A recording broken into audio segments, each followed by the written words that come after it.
This is a great honor for me. I've been all over the country.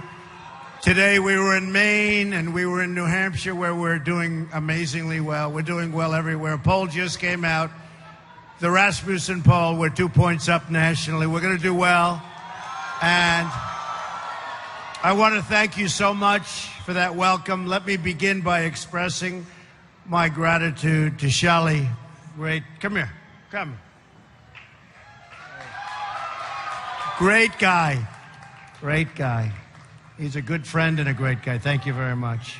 Thanks. And your family is amazing. I want to thank you for putting together this incredible great guy.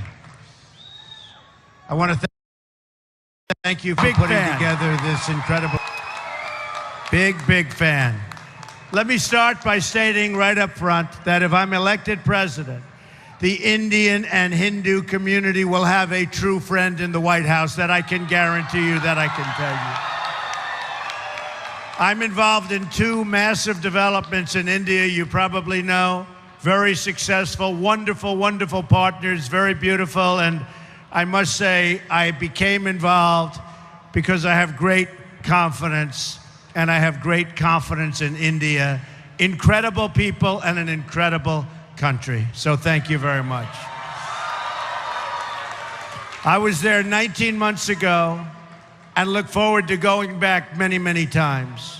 Generations of Indian and Hindu Americans have strengthened our country and strengthened it like few people could ever even believe. Your values of hard work, education, and enterprise have truly enriched our nation, and we will be celebrating a Trump administration together. That I can tell you. Indian Americans have the highest rate of entrepreneurship and college graduation in our country.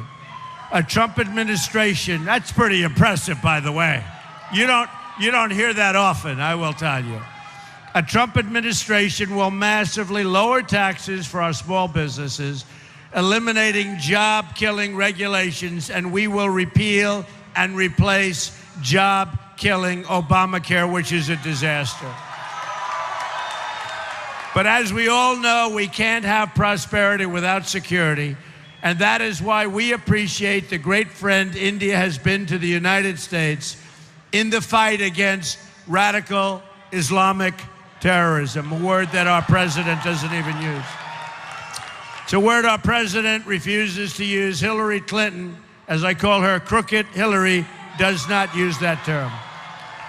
India has seen firsthand the brutality of terrorism and cross-border violence, including the attacks in Mumbai. And I mean, look, Mumbai is a place that I love.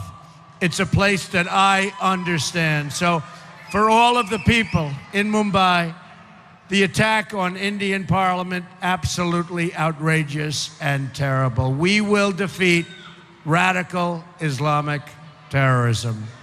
When I'm president, we will stand shoulder to shoulder with India in sharing intelligence and keeping our people safe mutually.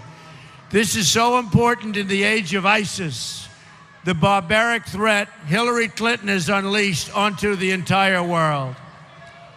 India is key and a key strategic ally, and we don't want to even talk about it because there's nothing like the relationship that we will have. I look forward to deepening the diplomatic and military cooperation that is the shared interest of both countries. India is the world's largest democracy, an amazing statement, and is a natural ally of the United States. Under a Trump administration, we are going to become even better friends. In fact, I'll take the word even out because we are going to be best friends. There won't be any relationship more important to us. And I love when I see this over here because they're busting through the gates. They love us. We love you. There's a lot of love in this room. There's a lot of love. I look forward to working with Prime Minister Modi, who has been very energetic in reforming India's bureaucracy. Great man. I applaud him for doing so. And I look forward to doing some serious bureaucratic trimming right here in the United States. Believe me, we need it also. Americans have been asking for years, for decades, to trim the waste in government. The politicians can't do it, but I promise you this, I will do it. The wasting of taxpayer dollars will finally, in the United States, come to an end. We're going to fix these bloated and corrupt bureaucracies. Hillary doesn't have the energy. She's right now resting. She's resting, waiting for the debate on Wednesday night. Did everybody see the last debate? That was an easy one. That was very easy. So, your great Prime Minister has been a pro-growth leader for India. He simplified the tax code and cut taxes, and their economy has grown 7% a year. Excellent. Our economy is practically not growing at all in the United States, just about zero. And with a very, very bad jobs report just this last Friday. We'll take care of that. But when I'm elected, we're going to start growing again and growing very, very fast. My reforms on taxes, trade, regulation, and energy will add at least 25 million new jobs in the next decade. We will make America the greatest place in the world to invest, hire, grow, and to create new jobs, new technologies, and entire new industries. First, we will cut taxes for all working and middle-class households in America. We're going to go to 7, and you know what we had? We had 7 brackets. We're going to bring it down to 3 brackets, with low-income Americans paying no income tax at all. There will be a massive tax simplification. We waste over $9 billion a year in tax code compliance. That ends under a Trump administration. Business tax reform is at the center of our plan.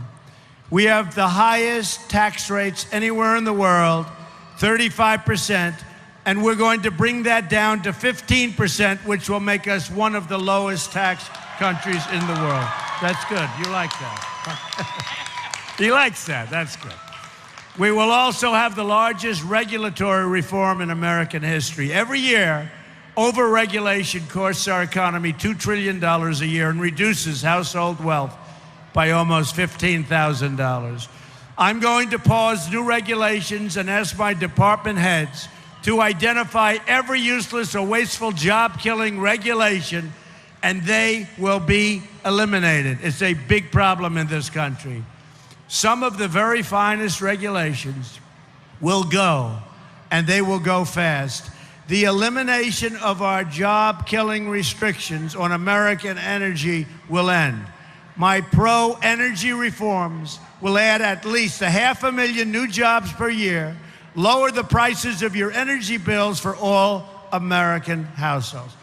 Finally, we must fix our terrible trade deals and protect America's intellectual property, something you know a lot about. America's annual trade deficit with the world is now nearly $800 billion a year. China is stealing our intellectual property. Guess how much intellectual property a U.S. government official says China stole last year? The number is approximately $360 billion. In any event, we are going to have strong borders. We are going to have strong walls. We're going to have a wall. We're going to stop drugs from pouring into our country. The wall will be built. Mexico will pay for the wall. We haven't quite explained it to them yet. They don't quite know it yet. We're going to end up having great relationships with China and Mexico, but we are going to have a great relationship with India. Our leaders do nothing about all of the problems caused and all of the crime. They don't do anything about it. We are going to have a great society again. We're going to have honesty in government. We are going to save our Second Amendment. We are going to do so many things toward education, including the elimination of Common Core so we can bring our education local. We have to do it local. When it comes to trade, we're going to negotiate and renegotiate trade deals. We're going to have new trade deals. We believe in free trade, we believe. But our trade deals for our country are not good, they're not fair, they're not appropriate. We're going to change that. So we're going to have great trade deals, but we will be able to trade and do tremendous business, I can tell you, with India. So just in summing up, we are going to have a phenomenal future together.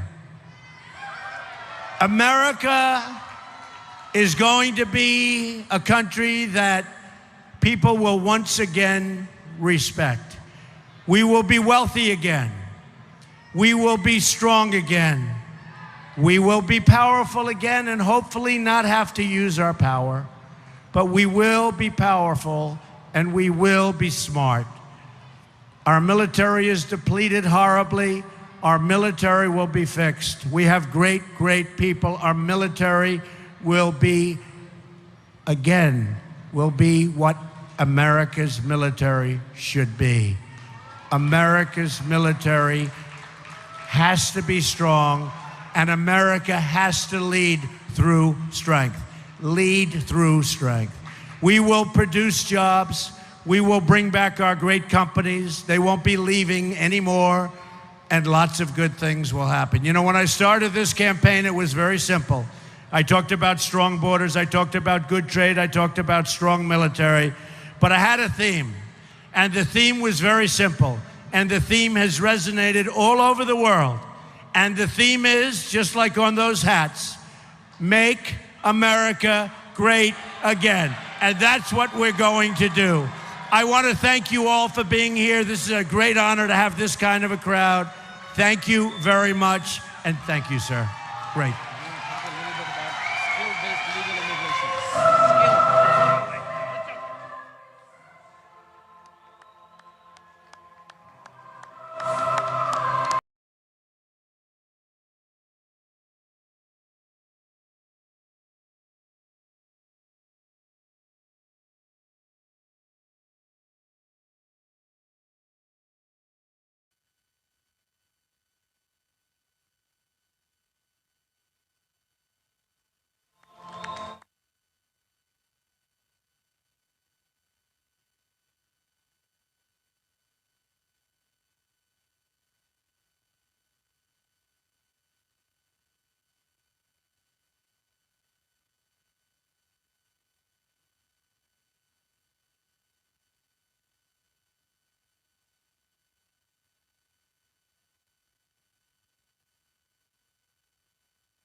We love the Hindus. We love India. Thank you. Thank you, everybody.